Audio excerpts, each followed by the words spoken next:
Hello, everyone. Welcome to Breakdown with Tim and Anne. I am your co-host, Tim McCarthy, and I am your co-host, Anne Stott. Wonderful to see you, Anne. Always a pleasure. I feel like we're always in a room together in some virtual space and not enough in person in real time and space. So I'm looking forward to that. We are coming. I know. We are coming to you. We're recording on January 23rd on a Friday of Martin Luther King Day week, and so much has been going on. And I just wanted to maybe begin, since we often start Breakdown with our own kind of breakdown, psychically, spiritually, emotionally, and otherwise, as a lead-in, a portal, if you will, to I love the word portal. It does so much work. I'd like to find a portal that will take me somewhere else, but anyway. Well, we need a portal that does so much work. So much. We need portals, maybe. So many portals. And we do that as a portal to a more, sort of political or historical or cultural breakdown of the things that are breaking down all around us. And sometimes that does take a toll, and there's so much dysregulation and discombobulation. And I think maybe I'd love to start by, hearing how you're doing, but also like how you're regulating in this moment, or are you regulating in this moment? I'm angry about how hard it is to regulate in this moment.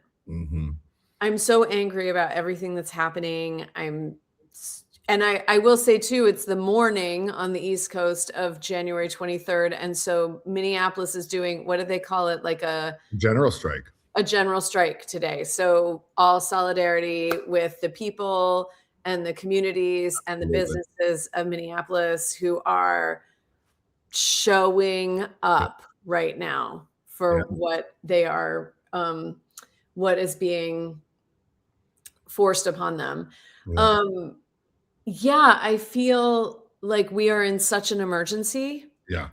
And there's like the real emergency that I feel deeply. I feel a lot of anxiety and fear and overwhelm. And then there's also this layer of like the literal insanity coming from Trump. And I know his desire is for people to be in fear and anxiety and overwhelm. And so, there are people who talk really eloquently about sort of just don't go there and like take the next action. And, I'm taking action, and I'm, giving money, and I'm, speaking out and all of that. And yet I feel like this is a very dangerous moment, and it would be almost like crazy to not have the feelings attendant with that. And yet I feel pissed that,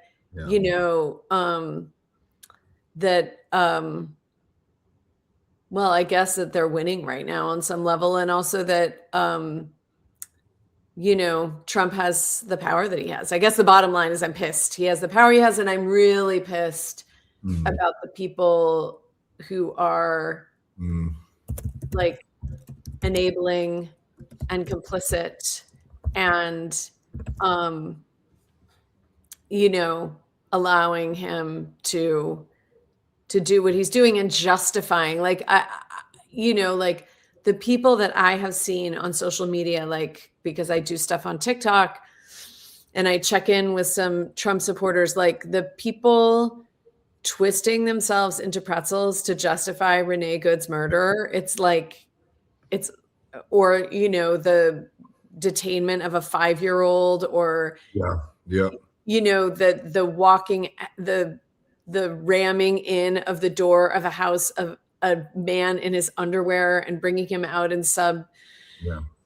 freezing temperatures. Like, it's just like, where is our soul? Like, what has happened to people that they using children to bait their parents? Beyond. Like, this is, remember, this was the family values party. Oh, right. Yeah, absolutely. Absolutely. Yeah. Well, I So mean, family values go in both directions, right? We can value family and then we can like value the destruction of family, right? Maybe they're just reframing family values for us. yeah, I'm being facetious because I'm angry too. Yeah. I know you are. I know, I feel it. Mhm. I just feel so enraged Mm. and so disturbed. Yeah. And then like clearly the Greenland thing now, like I think the Greenland thing really is a distraction. Like, Yeah. there's this whole debate since Trump entered the political sphere of Yeah. like, this is just a distraction. Don't go down that road. But like Greenland has to go down that road. Denmark has to go down that road. The EU has to go down that road. Yeah. But it's NATO has to clear, go down that road, right? Yeah. but it's clear from how oh, it's done. It's dealt with. I got what I wanted, even though he didn't. Like what's done? Like Yeah, what? exactly. And it's clear that to me that now that he is really just using that card as a Yeah, distraction. that's right. The immigration situation is so much more than that. That's right. It Yeah. may be that he may be escalating because it also conveniently distracts, but Yeah. But it's it's a destruction. It's not a distraction. It may be a distraction, but it's a destruction. Let's just well, and also he genuinely wants to kick black and brown people out of the country. So indiscriminately with fierce and violent discrimination. I keep saying. yeah, indiscriminately discriminate. Yeah. And he he wants to militarize our cities and he wants everyone to just do what he wants to do. So those things have to be dealt with for what they are. Mm-hmm. Yeah, I guess I'm enraged. I guess Yeah. I'm enraged, and it's hard to know how to handle the rage. And I'm also really, I mean, I just can't overstate, and I know you know this, what it means that thousands and millions of people are showing up the way they are with essentially no national leadership. That's exactly right. I mean, and we can use this to go to Martin Luther King. Like, we do not have a Martin Luther King. Right. Yeah. Yeah. Yeah. Yep. We don't have a Malcolm X. Yeah. We don't have we just don't have like leaders who are holding the moral, ethical center and directing the people the way there have been in some other moments and some other movements. And the people are under great attack. Yes. And they are showing up. Yeah. Yeah. Yeah. Absolutely. We'll go back to the leadership question in a minute. Yeah, and I also believe, and this is one of the reasons why I'm so frustrated with what this chaos and cruelty has like hurtled us into, as like psychically, spiritually, psychologically, if not politically, economically, and all the other ways, is just the amount of time this takes in my soul, my spirit, my head, my heart, and in my life. And it's true of all of us, right? Every conversation, it starts or is like framed by this madness that, he is like the principal catalyst for, but then there's this like army of sycophants and foot soldiers and police forces that are just enacting the chaos and cruelty every single day, and it takes up so much space. I had a friend the other day who said to me, and this was someone who is a parent, and so we were actually talking about our kids, and I had spent some time with my niece recently who's 16 and a junior in high school and is like starting to think about college and sort of the next step in like her life and what it means to dream in this world, and and I want to make sure that she's doing all those things and that she can imagine a future, right?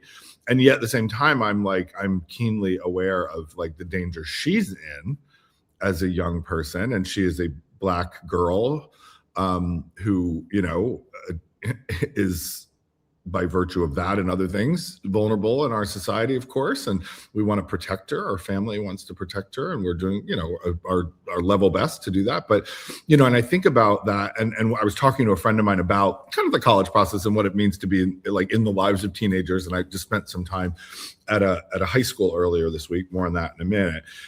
But my friend, who's a parent, mother, said, how much more time and space is this man and his henchmen going to take in our lives? We've given them a decade. Like, how much more do we have to give them? I mean, and we haven't given them a decade. They have stolen a decade of our lives, and which they do not deserve. And yet here we are, like every conversation we have, right, either starts or is quickly shaped by this madness. And so, the dysregulation that I feel, and I've been joking for well over a year now that self-regulation has become a full-time job on top of the full-time jobs that most of us have, if we're lucky. I've just gotten to a place where I resent that so deeply, and I'm spending so much time trying to figure out, like, how do I carve out space daily, right, in a regular way, to regulate and to try to not allow them to steal any more time and energy and the best stuff we have, right, our to dream and imagine and work and like collaborate and to care for people and all the things that human beings at their best do, and that we have the right to do, right, that has been stolen from us. Like, this is in addition to all of the grift and the, invasion of a sovereign nation and where we're going to invade or purchase Greenland or, all of this insanity, right? In addition to all that, there's so much theft going on, right? Theft of people, theft of money, theft of resources, theft of time, theft of sanity, theft of our institutions. Theft of everything. It is a fucking like den of thievery that is now kind of, not governing, assaulting our country and the world. And it's just, as you can tell, I get really fired up really quickly. But I also, I'm angry, certainly. And you mentioned last time that you're feeling overwhelming sadness, and I do too. And you sort of, can't, if you're thinking and feeling human, like I don't know that you can go through the world and not be sad and angry like most of the time. But I'm also like deeply resentful of these people, like, and the time and energy and all of the stuff that they are stealing. And I am also so unbelievably embarrassed by this country. I had a friend of mine who I had dinner with last night, and I'm in Washington, D.C. right now. I'm on this kind of East Coast tour of sort of work and play, and I just finished teaching for the year, so I'm doing some overdue travel. And I had dinner with a friend of mine, gay couple, who I love, one of my former students actually, who are now working down here in Washington, and one of them just became a citizen of the United States yesterday. He's from Mexico, and they've been married and together for many years, and they're beautiful. And my former student's brother, who's also gay, was with us for dinner. So the four of us, we had a little quartet of queerness last night, and we had a lovely time. And we were sort of toasting him in this moment, which was clearly very meaningful and important to him, that he's been thinking about for a while and has finally gotten. And now he's a citizen. And in my heart, I was, I toasted him and I celebrated him. I was so happy for him. It was clear that this was like an emotionally important and other kinds of important time. And yet in my head, I'm like, oh girl, what timing? And I mean, we did joke about that. I said, well, good that you're coming, because I'm about to go. And, I'm not about to go, but we were laughing, right. And celebrating. So there was joy, and there was like laughter, and there was love, and all of the things that we can create for ourselves in these spaces, which we have to do. And there was also like, even it was like this thing I've wanted that I need in order for our relationship to be protected in ways that may not. And then we got into a really interesting conversation about Mexico, the two brothers, twins, actually, both gay, One's a doctor, one works in development, international development. And they were talking about Mexico, and they were talking about their president, who's been quite remarkable in dealing with Trump. My God bless her. But also Mexico's like really interesting like way of like seeing in this time where like he's basically trying to like take over the hemisphere again, and their role. So it was a very fascinating conversation. But I was mindful the entire time that like we were giving space in this like queer, joyful dinner, right, to this madness, right? And I'm just like, I hate this. I hate the fact that, and it's so embarrassing. So anyway, that's kind of where I am. I mean, and we work really hard to like resist, but also to create these spaces of joy, whether they're queer joy or, Black joy or feminist joy or what, whatever it is. And we do that. You and I do that. We always, I always love spending time with you. Every time I see you, my life gets lighter and brighter. But same for me, Tim. We're all just dealing with this, and it's just, it's unrelenting, and it takes a toll. And I'm getting to the point now. I've gotten to the point now where I'm just like, I just, and I don't use the word hate very, very much, but I hate that these people are stealing so much from our spirits. And it's criminal, literally. It is. Yeah. It is. Every layer of it is criminal. Yeah. Every layer. And the people who are complicit are hopefully going to have to answer for a lot if we make our way to something new, which I don't know if we're ready to go here, but I know we both wanted to talk about the Canadian Prime Minister's speech at the World Economic Forum in Davos this week.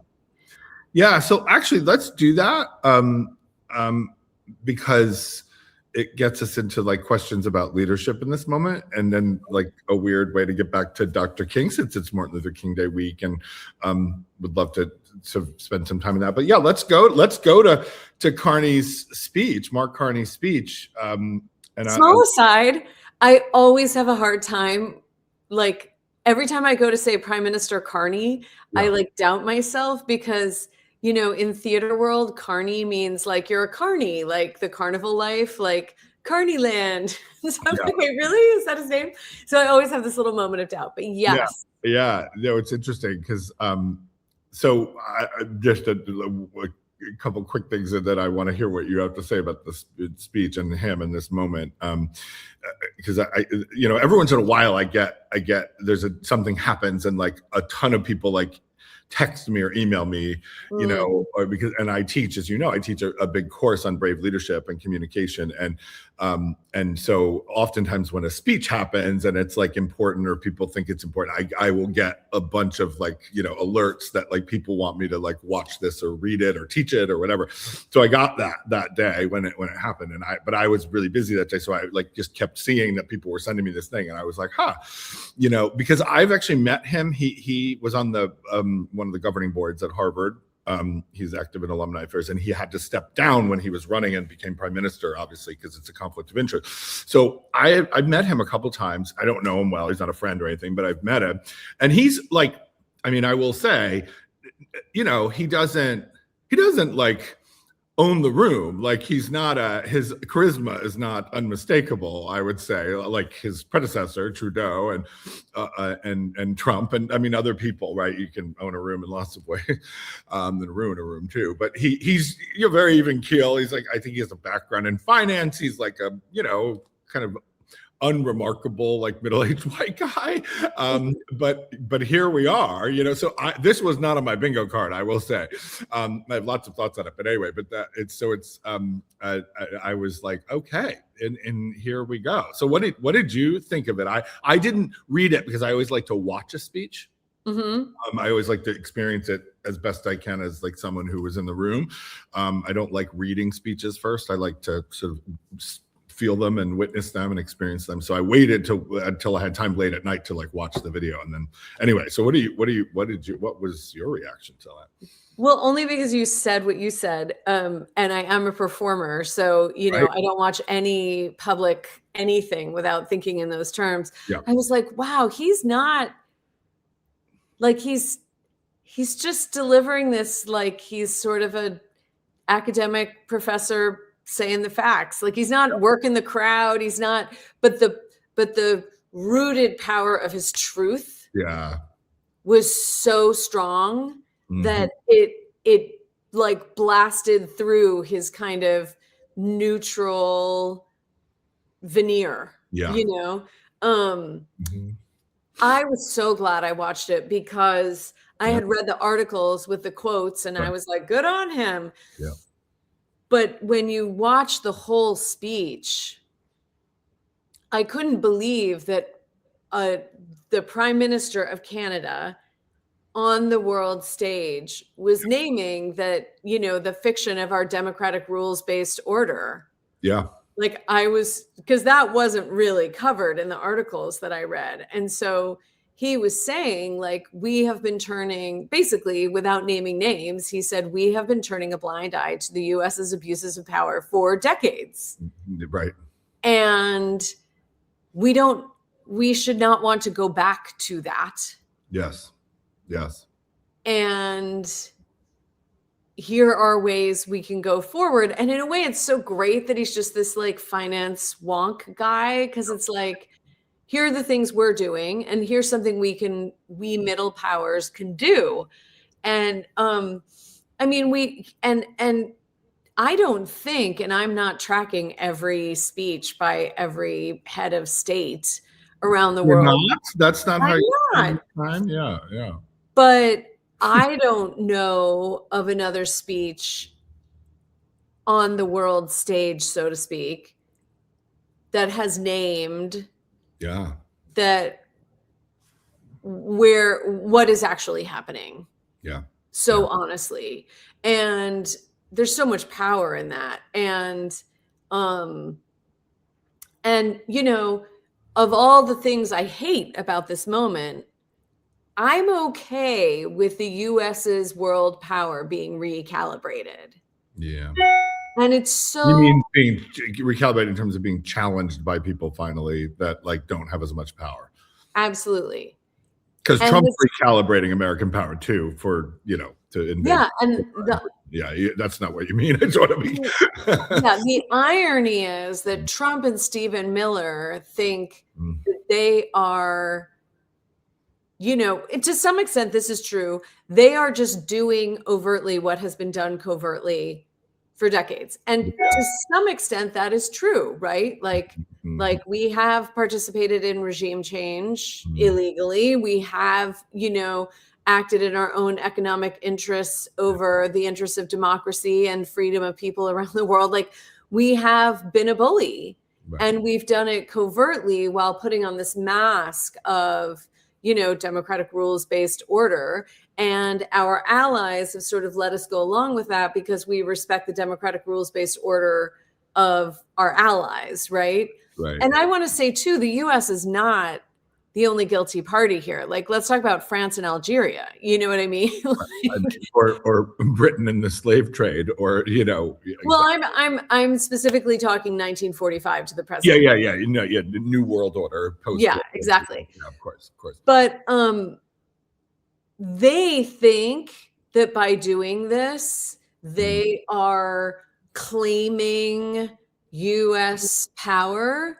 And what they don't see is how profoundly they are weakening us on the world stage ultimately. Like, yes, we have gone into Venezuela, and that is illegal, and that is probably horrible for the people of Venezuela, even though they were living in a horrible reality already.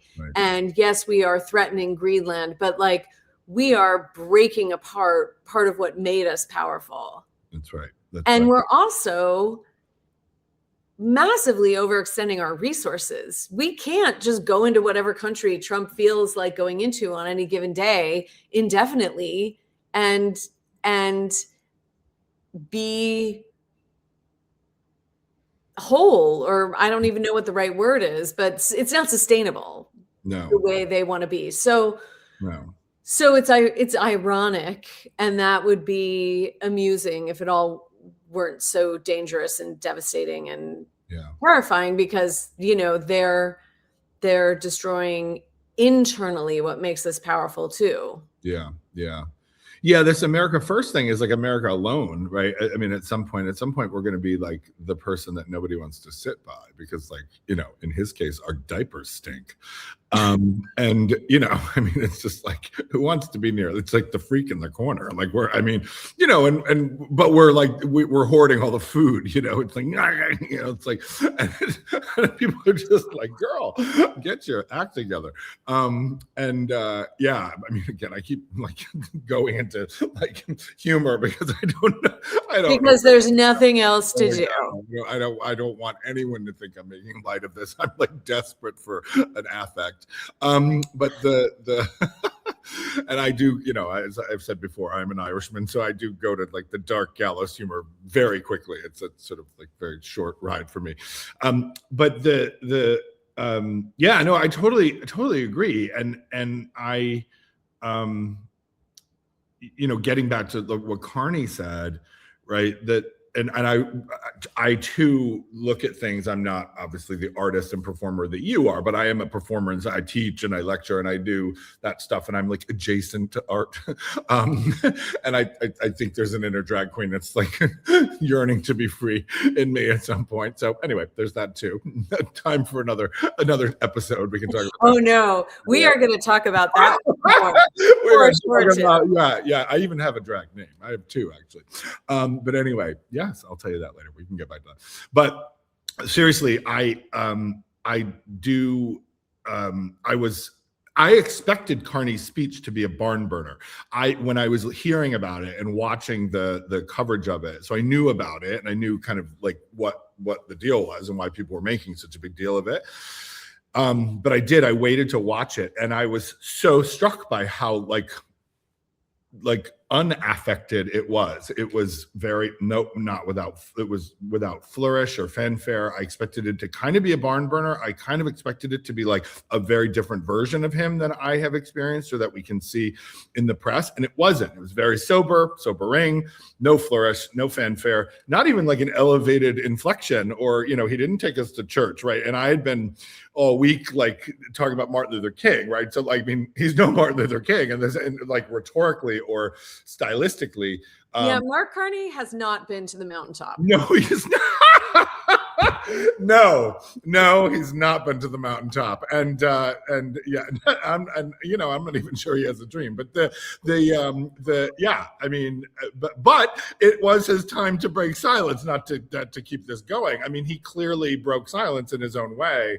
And I don't want to make light of King's like coming out against Vietnam in '67. That was a profound moment. Another American war. I mean, we're waraholics, let's be honest. I mean, Trump's whole like, we're not going to go to war. We're not going to go to war. And he's like, I've stopped 8 wars. And it's like, dude, you're like the drunk at the party with the open bar. Like, you're not like, it doesn't matter if like, obviously Vietnam was its own thing.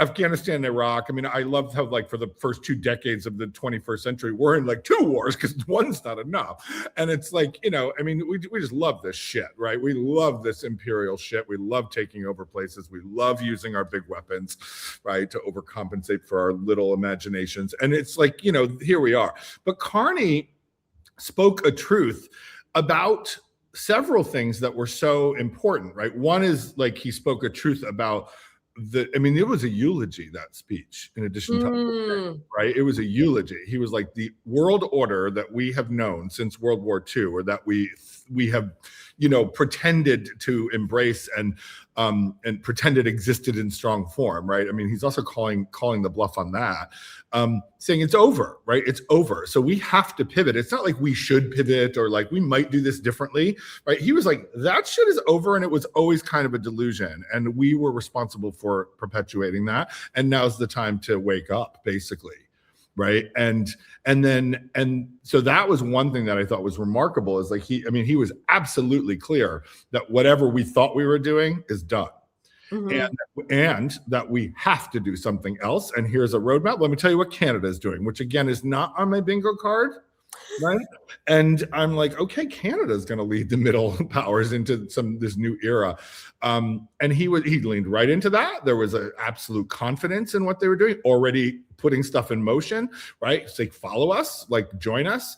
And he also, to your point, said, you know, these powerful nations are just going to be what they are.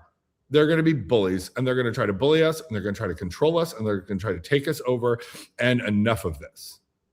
And, you know, and he wasn't even like it was wrong. He was like, they're wrong, and they're going to keep doing it because that's what they are and who they are and what they do.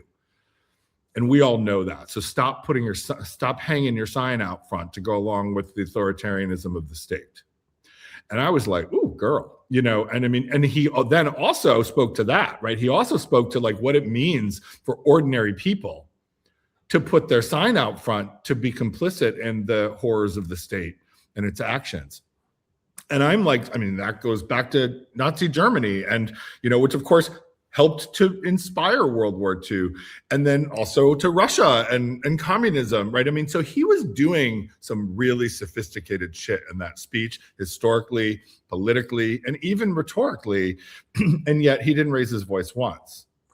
And he didn't raise his voice once, and he never named a name. Never named a name. I mean, he named Ukraine, and he actually named China, which was interesting, but he didn't name names. He never said the United States. He never, I mean, there was, you know, there were so many countries that he could have, even European countries, of course, that you've named, Israel. Like, I mean, there are lots of bullies right now in the world, and he named that, but he didn't name them, which I think is interesting. It's an interesting move rhetorically, right? Because it goes back to what we were saying before. Like, these people they take up so much space, right? And like, don't give them the dignity of naming them. I do believe that we should name names in some ways, right? And I'm going to name the names of the 7 Democrats who voted for that budget that tripled the funding for ICE later on. More on that later, because I do believe that sometimes you need to name names. We'll get into that later. But anyway, I was really struck by it. And I do think that this is going to go down in history. Who knows? You know, I don't like to predict the future too much because historians shouldn't get into that business. I'm not a prophet.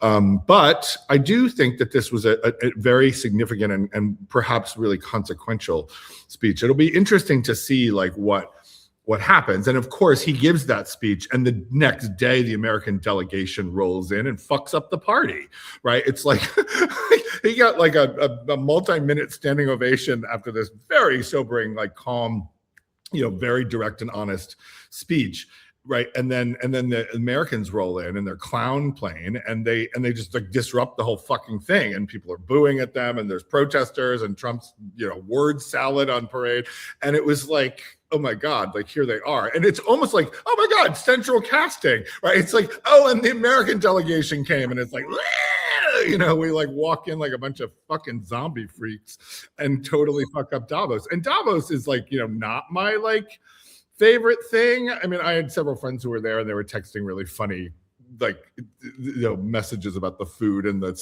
stiffness and the Europeanness of the whole thing. And, you know, and so, you know, I mean, Davos is Davos, but, you know, I mean, you know, the United States can fuck up anything. Like, and like, and so there, you know, and especially right now, and it's just brutal. And so good for Carney. And we'll see how that plays out. I mean, we'll see what the middle powers do. And that even that it'll be interesting to see if, I mean, you know, Carney's in a unique position because Trump has been directly hostile to Canada. Right. Well, he owes his prime ministership to that. He wasn't going to win. That was not, right. That was, I mean, like a week before, right? And then they slapped tariffs on. I mean, his prime ministership is in part directly the result of Trump's overreaches and bullying. And Trump is threatening Greenland, which threatens Denmark, which threatens NATO. And obviously, I think all the Western European countries are taking that seriously. But it's not the same as like, now it's our turn to take England. Like, you ruled us, now we're ruling you. Or Yeah, you know what I mean? Right. But it'll be very, so I'm sure that, you know, Macron, the others sort of feel like maybe there's still something to lose in naming things exactly as they are and coming out more blatantly with it. Whereas Carney's clearly there's kind of nothing to lose, you know? Right. But I do think if we get to write an accurate history of this time, it will be a moment in world history, that speech. Yeah, I think you're right. I think you're right. And it's really interesting to me, and again, I keep saying not on my bingo card, but it's really true, that I think it's fascinating at a time when the United States is turning inward, right, with this America First rhetoric, but also like acting outward in like really weird hemispheric ways with Venezuela and with Greenland and also our immediate neighbors to the north and the south. That in this moment, Scheinbaum in Mexico and Carney in Canada are both standing up to Trump and calling his bluff and challenging him in ways that are, because he's gone after both, right? And I mean Scheinbaum, in the president of Mexico, has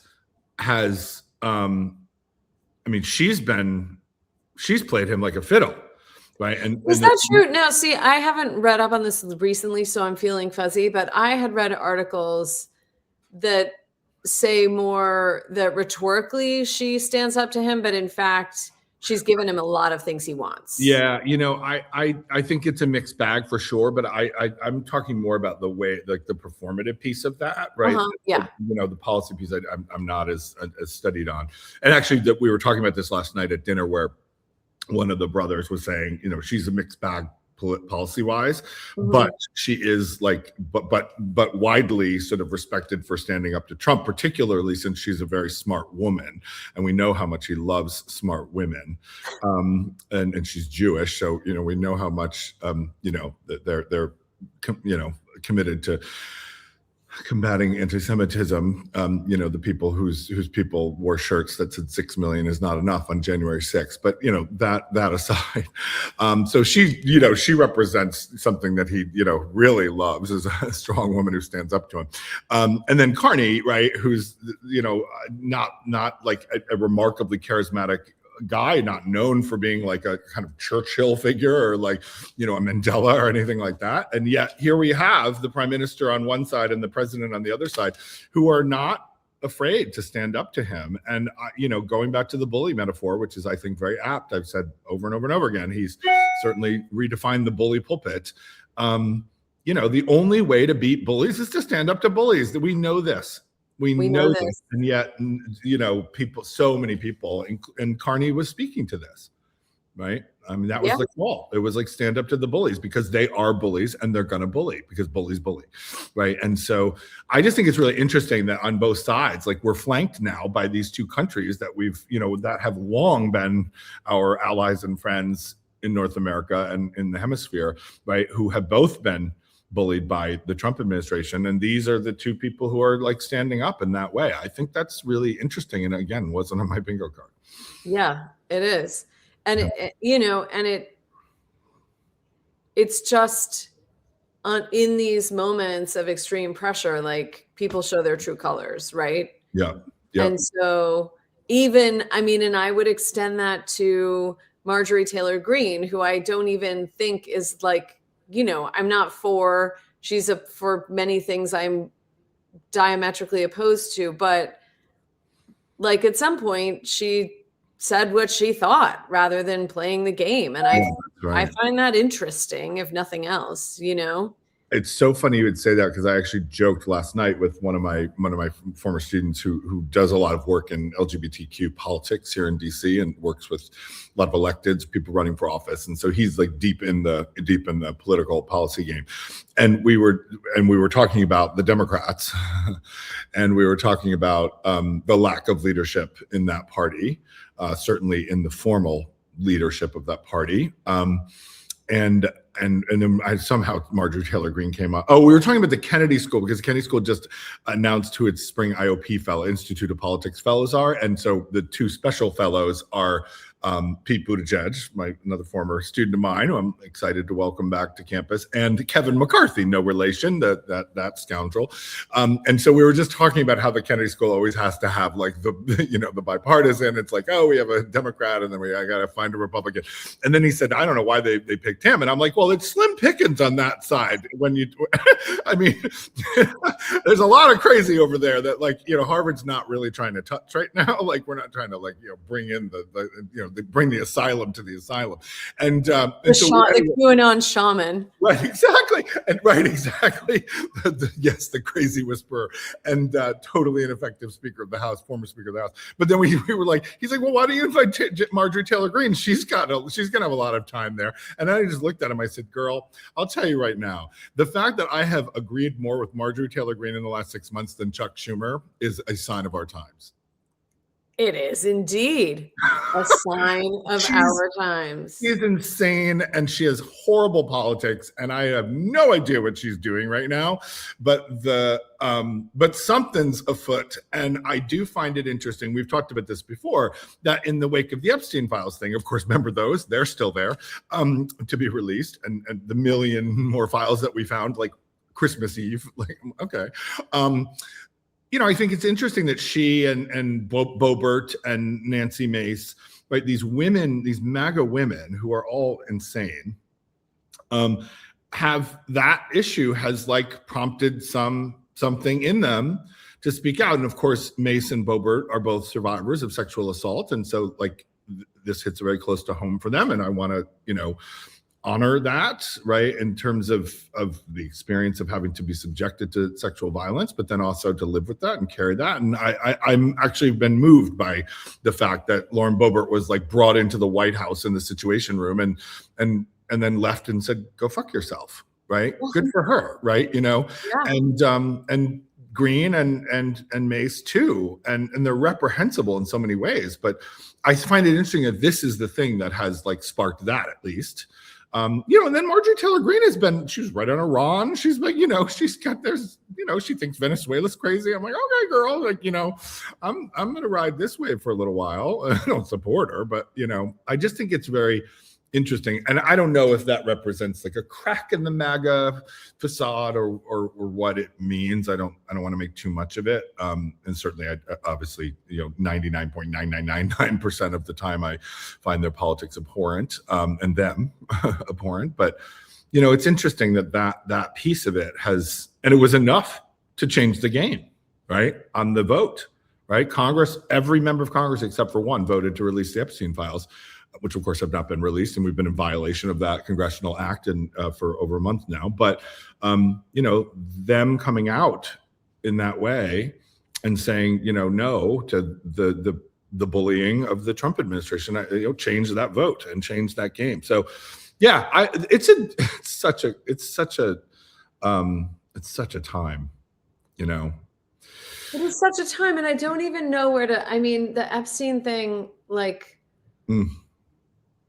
I mean, I do come back to this thing Heather Cox Richardson has been saying, which is that she didn't really care that much about the Epstein files until he started working so hard to keep them from being released. Exactly right. And it's like the things that have been released are already would have killed anybody else's career, right? He has this preternatural, you know, shrewd, intuitive survival thing. He's twisted, you know, he's manipulated his base in such a way that, like, they're just going to accept whatever from him, right? So he's been able to survive so far. But, you know, what she says is that means what's there is worse. Like, and we're like, it has to be really bad. Way worse. Yeah. And it's they've only released 1%. Yeah, I mean, when Pam Bondi announced that, or the Justice Department announced that they had found another million, you know, Epstein files documents, and I was just like, first of all, you've said you've had this on your desk for a while now, and so and then we realized that, oh well, it's taking time because you're literally redacting everything, and these things are meaningless. But then they did release some stuff that was not meaningless. It's very, you know, as you said, indicting, right? That I mean, if Barack Obama were implicated in this way, it would be over, right? And the Democrats would have turned on Obama if this were over, and the Republicans just hunker down, except for the, you know, the few that I mentioned. And it's just an absolute scandal. I wasn't actually that preoccupied with the Epstein files either, if I'm being honest, because we live in such a culture where you know, this country is so misogynistic and so okay with violence of every kind, including sexual violence.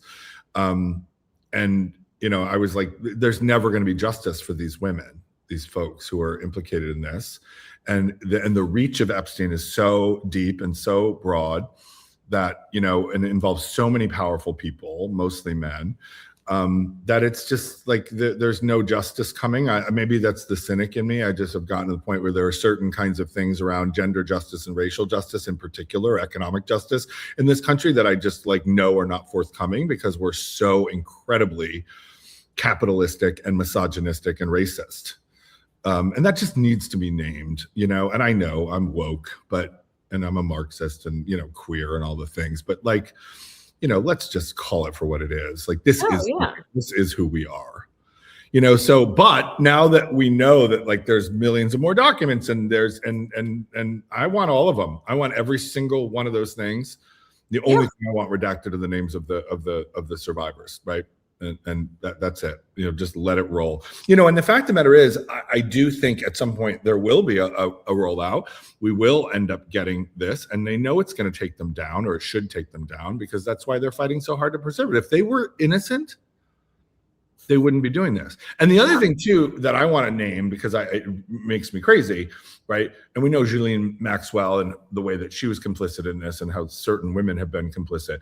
But Pam Bondi, I want to name this because I actually know Pam Bondi. I've been on panels with her on anti-trafficking legislation and initiatives, because as you know, I do some work in the anti-trafficking and anti-slavery, anti-modern slavery space.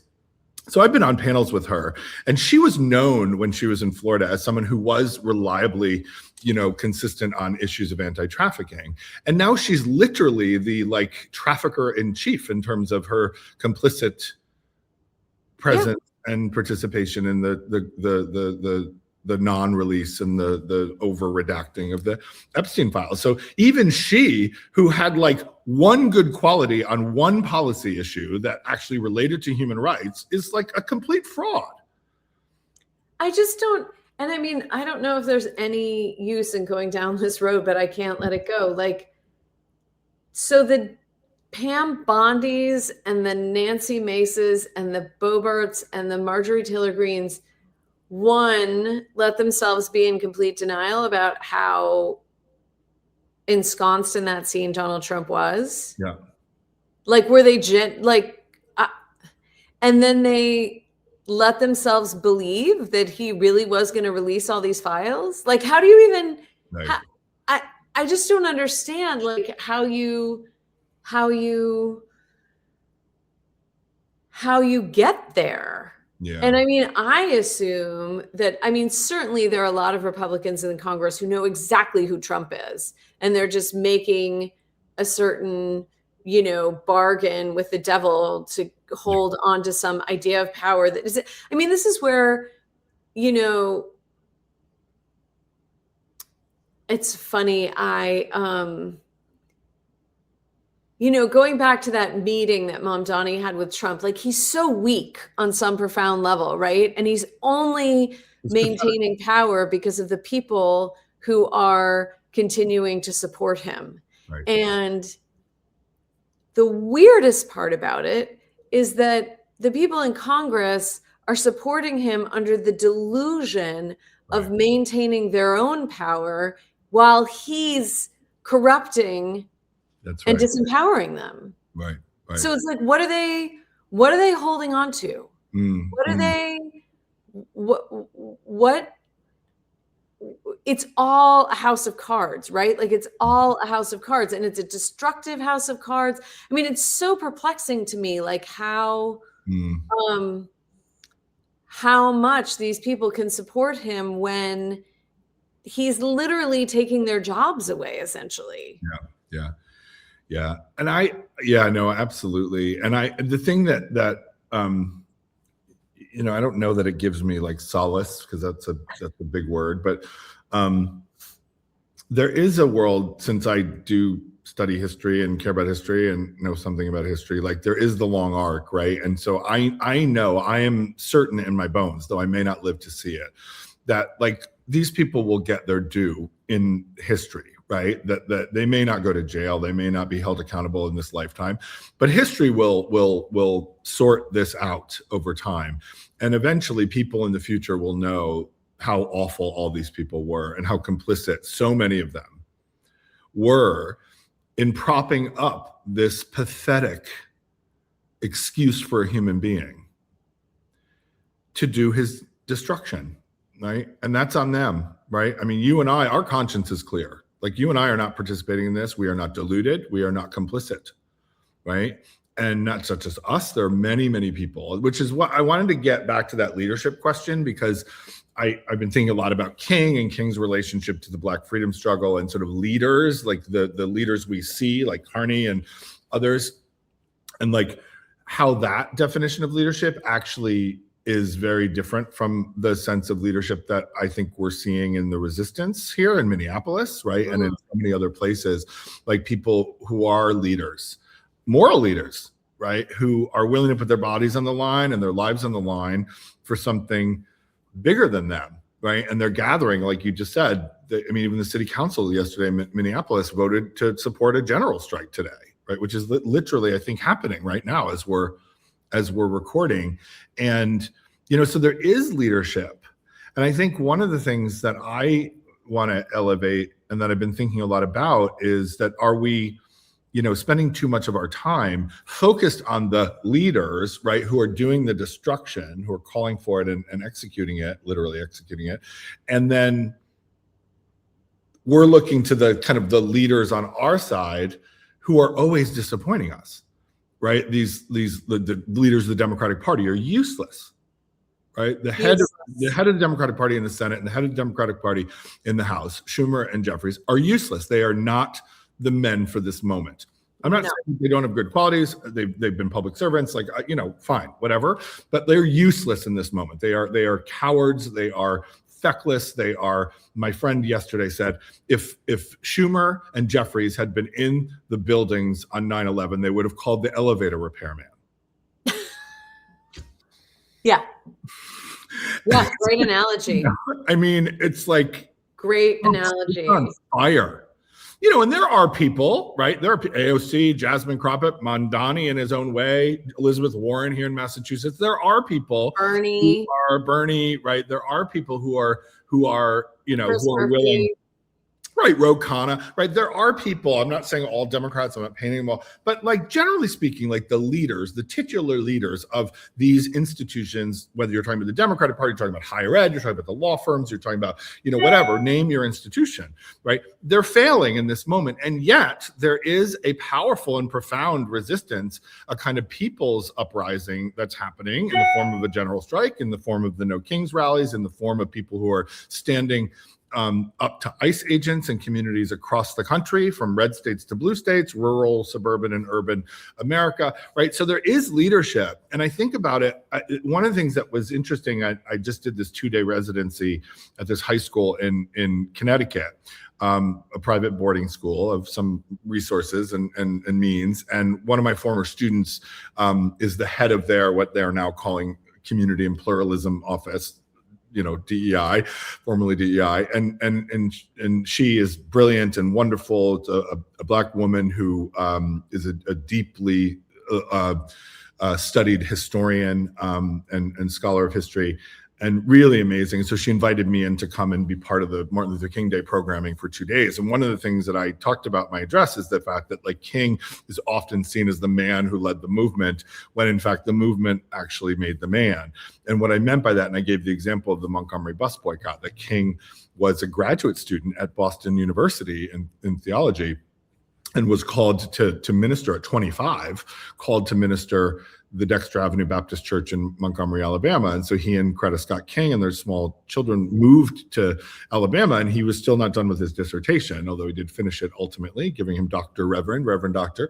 But the Montgomery bus boycott was already being organized by Black women, mostly led by them at the grassroots, right? People like Joanne Robinson and people like Rosa Parks and Claudette Colvin, who was actually the first Black woman to not get up and give her seat to a white person. She just passed away actually last week, so God rest her soul.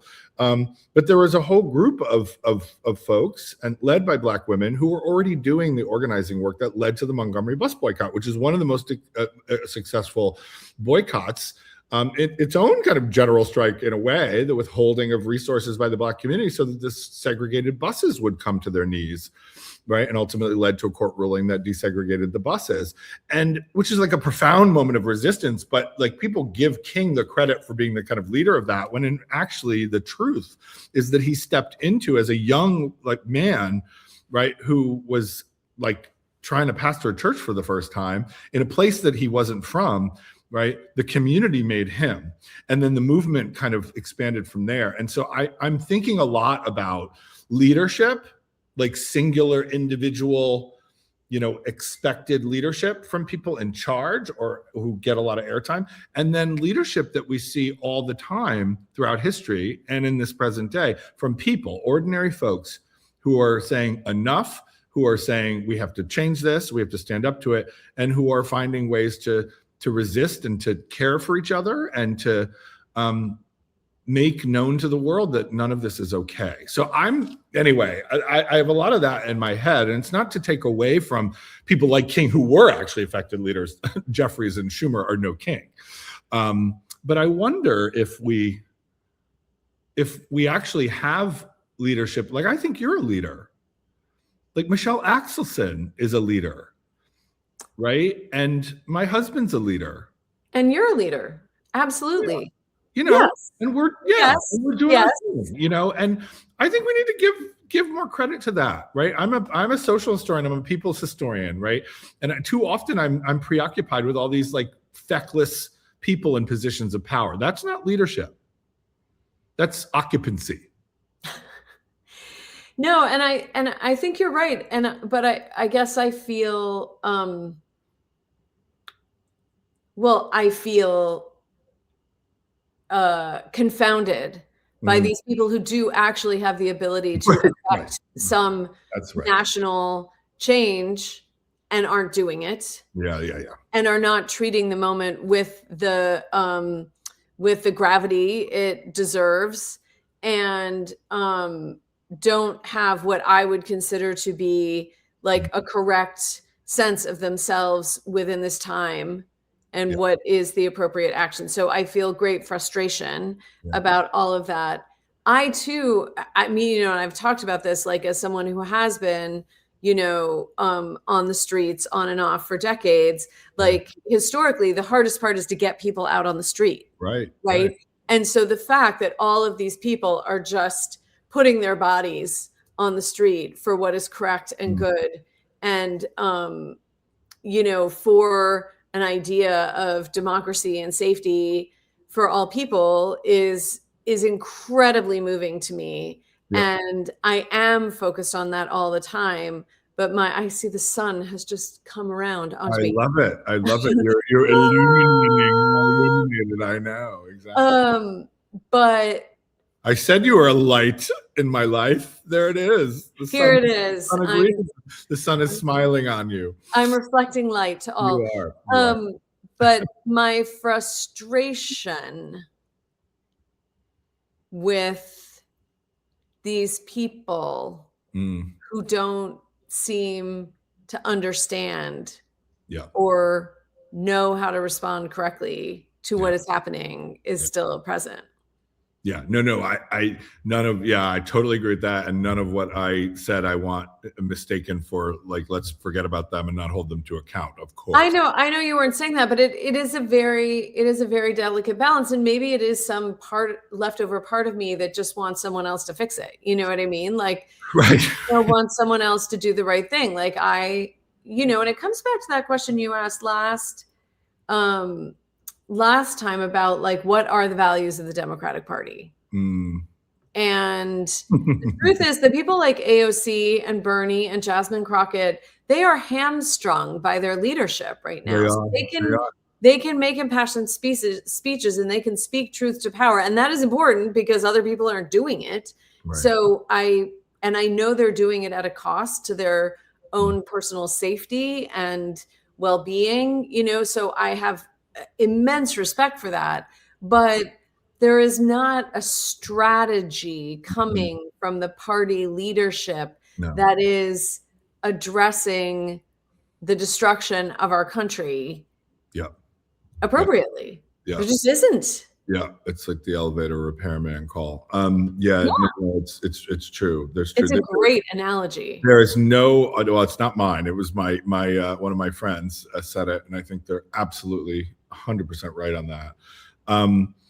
I think there's I mean, I just there's a need for kind of audacity in this moment, and a kind of just a elevated commitment to a kind of moral response to this grotesque, you know, buffet of injustices that's before us. It's so much violence, right, that we're just not seeing. And it requires, I mean, I talk a lot in my classes about courage and integrity, right? I have a whole like framework I teach called this B.R.A.V.E framework. And, you know, it's meant to get people to think about how they can create a set of ongoing practices to become more courageous and to be people who lead with bravery and integrity.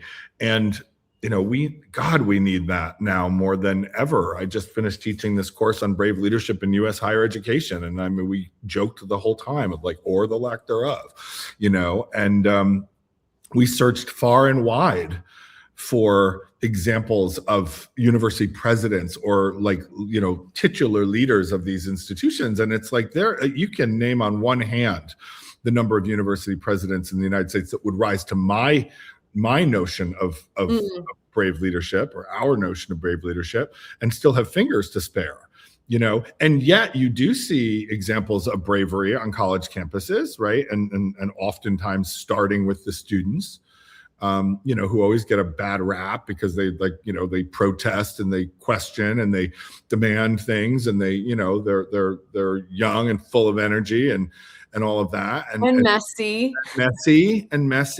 and you know, but that, you know, I would say that over time, the moral leadership on universities has come from students and workers far more often than it has come from presidents and members of the board of trustees or tenured faculty, frankly, if I'm being really honest, and deans, you know. And that goes back to the point I was making, is like, where's the leadership, right? Moral leadership is usually not at the top, right? Which is and you know, it's that thing that was discussed so much around the Me Too movement of like institution protection versus, you know, whatever morals or ethics you have. And certainly at Columbia anyway, you know, a friend of mine said it's just basically like a hedge fund where some classes are taught. The hedge fund and a real estate company that occasionally offers classes on the side.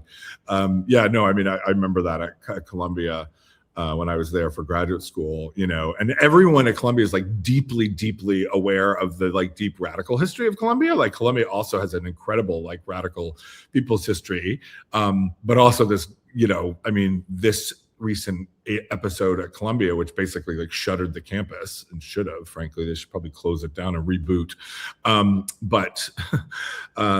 You know, is hardly the first time that Columbia has shown its ass. Well, and I mean, this is the thing with these institutions, and I think this is a really valid criticism of Columbia University, having gone to Barnard and done some movement building while I was at Barnard, is that they trade on this history of historic protest and intellectual, political movement building, but then in any given moment, they're actually resisting that. You know, I mean, the thing from the 60s that sort of gives them a certain cachet with a liberal left-leaning people was a huge fight that they shut down on every level in the moment. And it was about real estate. Oh, absolutely. It was, I mean, there were Vietnam protests, but the really big ones were about Columbia buying up the whole neighborhood and taking out the communities that live there, and the students acting in solidarity with those communities. That's right. I mean, the whole the conflict over the gym, right? They were going to build this gym in Harlem, displace people who lived in Harlem, and then not give the displaced people who live in Harlem, who were mostly Black, access to the gym. It's like, we're going to take your land, we're going to build this fancy thing, and then we're going to bar you from it after we've displaced you from your home. And a lot of that has and continued jack to up happen. your rents, right? I mean, if I was just up at 135th on Broadway recently, and I mean, they have just built all the way up Broadway. Unbelievable. No, it's the Columbia is the great, well, along with NYU, the great Manhattan gentrifier, you know, and it's Columbia, NYU, and the Catholic Church. Yeah, well, right. Yeah, I think are the three largest landowners in New York City. But then they have to give up some of their real estate holdings to pay reparations for all the little children that the priests abused over the years. Speaking of institutional silence, and me too. But I remember when I was in graduate school, Manning Marable, the late great Manning Marable, who was the head of, came to Columbia the fall of '93 when I arrived. We kind of got there together, and I didn't even know that they had hired him. And I was like so excited when we got there. I'm like, oh my God, like I'm really glad I came here. And he built the Center for Institute for Research in African American Studies that has now become the Department of African American Studies. And Manning was a visionary and a great institution builder, and also a deeply committed radical with great intersectional politics. And I learned a lot from him. He was, one of the most important influences on my life. But I remember him telling me, or us, we were in a meeting once, and he just quipped. He said, Morningside Heights, which is what the Columbia admissions brochures call the area around Columbia and Barnard, of course, as you know. And he said, Morningside Heights is Columbia speak for near, but not Harlem. And he said it just like that in an unmistakable way. He's like, don't be afraid, kids. It's white kids and non-Black kids. But anyway, it was And he used to say that, and it stuck with me because it's like, and now of course you go back and it's like, Columbia literally is still closed. Like, I couldn't get on campus the last time I was there, and I'm an alum, right? With alumni credentials. Nope, couldn't get on campus. It's literally a fortress. Right. And it's like, and so it's bought up this entire wonderful neighborhood filled with beautiful people in history. My grandfather lived at 117th and St. Nicholas, right, when he was an Irish, young Irish man coming to the United States. And Black Harlem has all of its, wonderful history and contributions to the culture, politics, and history of the United States. And all of that was bought up and gentrified, and then they still to this day, are still a fortress in the 21st century, like the gym was in the 60s. Right. I mean, I remember when I first got there, you probably remember this, Ben Jealous, who went on to be the head of the NAACP and ran for office a number of ways. And Ben was a student at Columbia, and he had helped organize the sit-ins at the Audubon Ballroom, where Malcolm X was shot, the historic site. And they were going to bulldoze it and turn it into, I don't know, labs or condos or something. I do remember that. You remember that? I remember that. And then he got kicked out of school because Ben and I are the same age. So he ended up marrying my classmate from college. Now they're divorced, but they married my friend Leah from college. And so I knew Ben because we were contemporaries, and he had gotten kicked out, and then he came back to school. So my first year of graduate school, he came back to school after having been kicked out for those protests, and then won the Rhodes. I remember it was sweet schadenfreude that he came back and then won the Rhodes Scholarship, which was after they kicked him out of school for a year. But I remember that because they were going to bulldoze the ballroom where Malcolm X was shot, and it's like they had no shame. They've never had any shame, and it's great. Were we at Columbia and Barnard at the same time? I think we just missed each other. I graduated in the spring of '93. Okay, so me too. We were the same. Yeah. Were you a graduate student then? No, I graduated spring of '93 from Harvard, then started Columbia in the fall of '93. So we literally just missed each other. So you were there when those student organizers took over that ballroom. Yeah. Yeah. Yeah. So funny.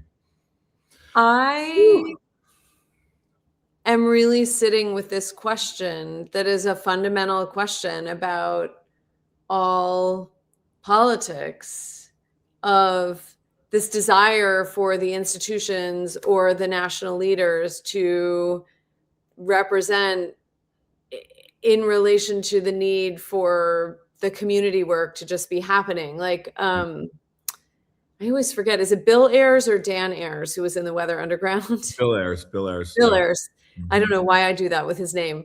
So he had this great blog in the summer of 2024 about why he was going to vote.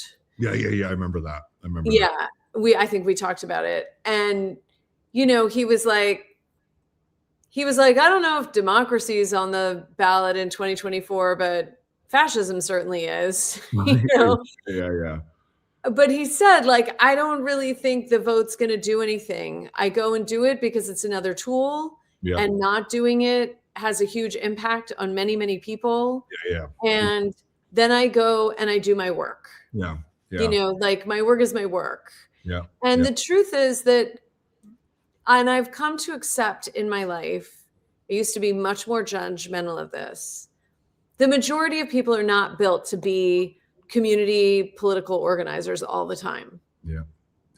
It's just not who they are. They want to live their lives. Yeah. You know, now in this country, many people are very overwhelmed trying to provide for themselves. That's right. And, you know, that's always been true of working class people and the working poor, but then it's more and more true of middle class people even, right, who might have had some bandwidth, but maybe don't now. And we are a huge country. One of my first awakenings, I thought I was so original when I realized this in my 20s. I was like, the country's too big. Yeah, I thought that was like so cool of me to figure out, you know, at the time. Right. Like, we have this huge country that has to be run by representatives. And I want those people to, like, represent some values that have a Venn diagram with mine. And the moments when that has been true have been few and fleeting and far between. Yeah, that's right. Maybe now is a good time to name some names. How about that? And I want to say that these are the 7 Democrats. All of the Republicans voted for the budget, which tripled the budget for ICE. Right, ICE agents are right now paid much more than our public school teachers in the places where the ICE agents are invading and terrorizing ordinary citizens. So the 7 Democrats, the Republicans are a lost cause. The 7 Democrats who sided with Republicans on this bill are Representatives Henry Cuellar from Texas, Jared Golden from Maine, Marie Gluesenkamp Perez from Washington, Laura Gillen from New York, Don Davis from North Carolina, Tom Suozzi, not a shock, from New York, and Vicente Gonzalez from Texas. Right? So interesting range of folks: Texas, Maine, Washington, New York, North Carolina. And those are Democrats, 7 Democrats who voted for fascism yesterday, along with the Republicans. And that budget had a tripling of the budget for ICE, which is already more well-funded than other federal agencies, right? The FBI, CIA, and others, right? It is absolutely unconscionable. And these are representatives, and I'm sure, who knows? I don't know. I know Tom Suozzi, I know who he is, and I know some of them, but, you know, I don't know what was in their heads doing this, but it's just like, what's going on here? And are you afraid of your reelection? You know, chances. And this is my thing. It's like, vote your conscience. If you vote your conscience and you you think that you are voting in a way that is representative and also morally defensible, and you lose re-election because you took a stand for something to be on the right side of history, then fuck it, you lose re-election. Like, the fact that everything is always about that for them, right? If your first priority is to stay in your job rather than do your job and stand for something that matters, right, then you're always going to be a coward, right? You're never going to be a courageous moral leader. It's just not, you know, because you're driven by self-interest at the end of the day. Absolutely. Absolutely. And the truth is, how do you find people?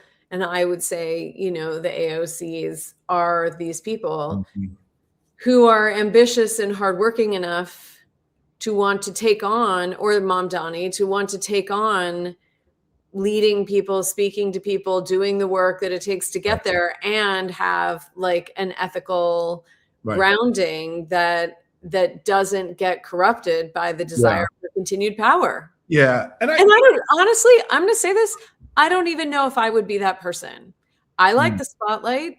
Like, I don't know if I, and I've never had an urge to be in public office. I have, because I don't want to make those compromises that so many people make. But I can see getting there and wanting to stay there. Like, I can even, like, on some personal level, have a little bit of sympathy for what conflict you might have within yourself around that. I don't have it right now with voting so specifically for this militarized reign of terror that is happening around our country. Like, I just. Yeah, no, I mean, it is very clear to me what is right and what is wrong in this moment, because they've made it crystal clear, right? It's interesting because I don't want to be too judgy about people who have like moral conflict. We all have moral conflict. We all, do the audit before we make decisions. And oftentimes our own self-interest is part of that, right? What we're willing to risk and what consequences we're willing to take on. And like, obviously everyone's positioned differently in society. And like, far be it from me to tell someone who needs healthcare, right? Because they have a chronic illness that they should like prioritize keeping their job that gives them healthcare. Like, okay, I understand that. And there are people like, I mean, I have all sorts of embodied privilege. I'm a white guy. I teach at Harvard. Like, I'm not from a fancy family, but I certainly, am not lacking in resources in this, moment. I have great healthcare, right, because of my employer, right? So like, there are all sorts of privileges that allow me to take risks that other people, even other people that I work with are not going to take or can't take in that way. So I'm not judgmental about it, but I am clear about where I am and what I am and who I am and why. And it gets to the point, like, people will say, well, AOC is safe, Bernie's safe, right? Elizabeth Warren is safe. They're not in any trouble or any danger of not getting reelected. So they have the kind of luxury to speak out in ways that people in more purple districts or in more precarious political jurisdictions don't have. And so I see that, I understand that, I'm willing to acknowledge that. But also, there are a lot of people in safe districts who are not speaking out the way that AOC and Bernie Sanders and Elizabeth Warren and Jasmine Crockett are speaking out. And I don't quite know enough about the jurisdiction to know whether Jasmine Crockett's seat in the House is safe, although I know she is, she's running for the Senate. And so, but I think that only goes so far, because the fact of the matter is, like, they do speak out. Right. And they do have the privilege. Right. And I have colleagues at Harvard, I will name this. I have tons of senior faculty who haven't taken a stand on anything important in their fucking careers. And they have tenure. Tenure is like super job security. Right. Although there are people who are being fired with tenure, including some of my friends. Catherine Franke at Columbia University was one of my dear friends who had an endowed chair and ran a center and was fired because of her advocacy for Palestinian freedom and Palestinian students in particular at Columbia. Anyway, she was like set up and no longer has her job. So there are risks in this moment that I think are greater than others. But like, I mean, I have colleagues who have had tenure who couldn't sign a living wage petition so that like 2,000 janitors could live above the poverty line. Like, what are you doing? Like, what rot are you experiencing that you can't do that? So I get super judgy about that. Yeah. Right? And so I'm like, yeah, I have certain kinds of privileges, but I don't have tenure, right? So I have certain kinds of privileges. I speak out anyway, because at the end of the day, I want to be able to look at myself in the mirror and be able to live with myself. And I want my parents, I've said this before, my 81 and 82-year-old parents who you've met, I want my parents to recognize the person they raised. And that to me is as simple as that. I want to be on the right side of history, and I want my mom and dad to recognize me. Like it's really simple for me. It's really simple. And I don't know if clearly, many Democrats do not have that simple of an equation. Yeah. And if I'm honest, because you were honest before, I think that part of the reason why I have not run for office, like that, even last night, my friend was like, "You ever want to run for office? Like, we'd support you if you ran for office." And I've thought about it. I've thought about it at times, and always came to the conclusion no. And I think, if I'm being honest, that part of the reason why I say no is because I'm afraid that what's happened to these people will happen to me, not because I'm weak or I'm lacking in courage, or I don't have a sense of what is right and wrong based on my own moral compass and upbringing, how my parents raised me. But I don't want to be in a situation where, like, I become one of these people, because they're, at the end of the day, these people are cowards, and I don't respect cowards. No. I find them pathetic. And I do. And that's judgy. That's super judgy. And I just worry, like, is it about the kind of, like, fortitude that an individual has when it comes to, like, living a moral life that is at risk? Or is it that these institutions and the pull of these institutions to become cowards, to privilege self-interest over everything else, is just too fierce, is just too strong, that you can't, it's like an undertow that ultimately leads to your drowning.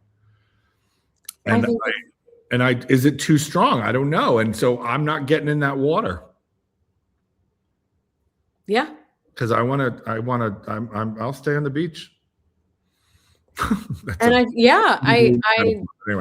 I mean, I'm with you. Like, that's basically my reasoning too. And then I don't know, like, do we just keep doing our local organizing and like, we go to the ballot box because it's a tool and we expect nothing from it? Like, that's hard for me. That's very hard for me. And maybe that's a naivete that I have. I feel like I'm really, and I know we need to wind it down, but maybe this is a place we can start next time. Like, I'm really coming up against a certain amount of kind of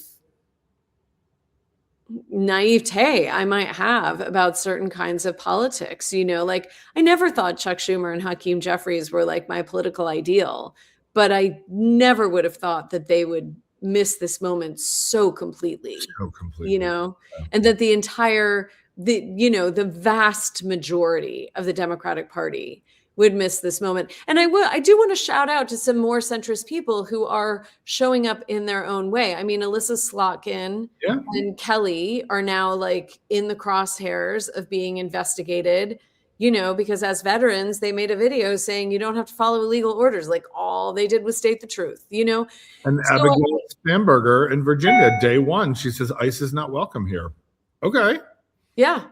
So, there are a lot of Democrats showing up in the ways they can show up, or in the ways that are appropriate for them to show up. And I don't want to minimize that at all. But in terms of the leadership and in terms of some kind of organized resistance within the halls of Congress, we are in a sorry state. And I continue to be in this cycle of kind of disappointed rage about their ineffectual leadership. And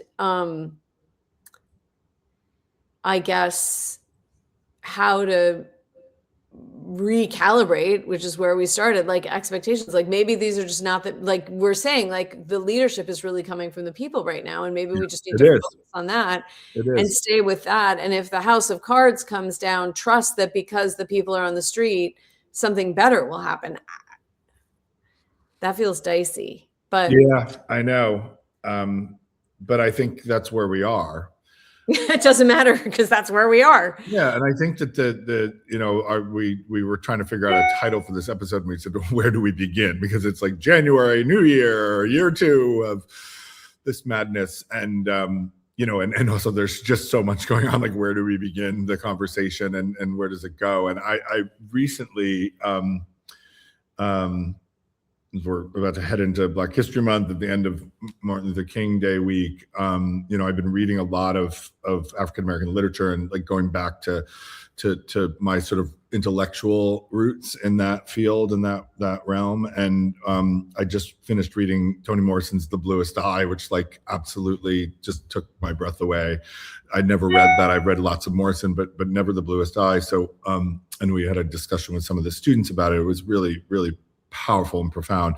But I was struck. One of the students said that they were struck by the very opening where she's using this metaphor of black dirt and planting seeds, and the seeds don't sprout and so forth. And it's a metaphor, but she's also being literal because they were talking about planting seeds in soil and seeing if they would blossom in the spring.